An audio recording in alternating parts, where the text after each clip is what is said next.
काई कबीले पर मंगोलों के हमले के बाद काई कबीला और दोदरगा कबीला एक साथ हो जाता है, जिसकी वजह से दोदरगा के सरदार की दूसरी बीवी आयतुलन को ये बात हजम नहीं होती और तरह तरह के मंसूबे और इकदामात करती हुई नजर आती है। आयतुलन ने चालाकी के साथ सरदार की पहली बीवी को भी मार दिया था ताकि वो सरदार की बीवी बन सके और अपने मंसूबों में कामयाब हो सके। उसके साथ आयतुलन का एक भाई और बेटी भी थी जो कुछ अरसे के बाद दोदरगा कबीले में आ पहुंची, जिसके बाद वो कबीले में तरह तरह के फसादात करने में कामयाब होती गई। लेकिन बाद में सलजान खातून को एक औरत पे शक हुआ जो आयतुलन की मदद करती थी, जिसने सरदार की पहली बीवी को मारने में मदद भी की थी। जिसके बाद आयतुलन ने अपनी बेटी को भेजकर उस औरत को मरवा दिया।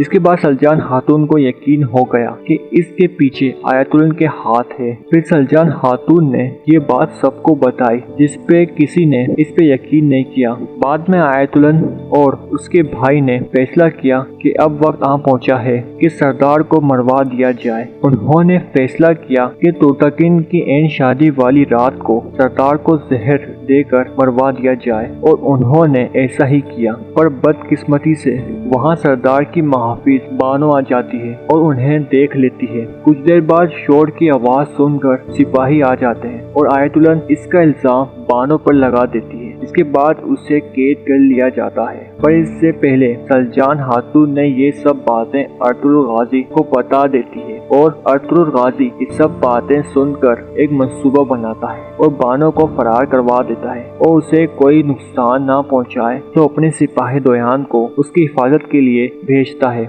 और आयतुलन को पैगाम पहुंचाता है कि तुम्हारे राज सबको पता चलने वाले हैं और बानो को सब कुछ पता है। ये सुनकर आयतुलन जंगल की तरफ निकल जाती है जहाँ बानो होती है और साथ अर्तुगरुल गाजी अपने तुर्तकिन को भी साथ जंगल में ले आता है और उसे सब दिखाता है, जिसके बाद तुर्तकिन हैरान हो जाता है।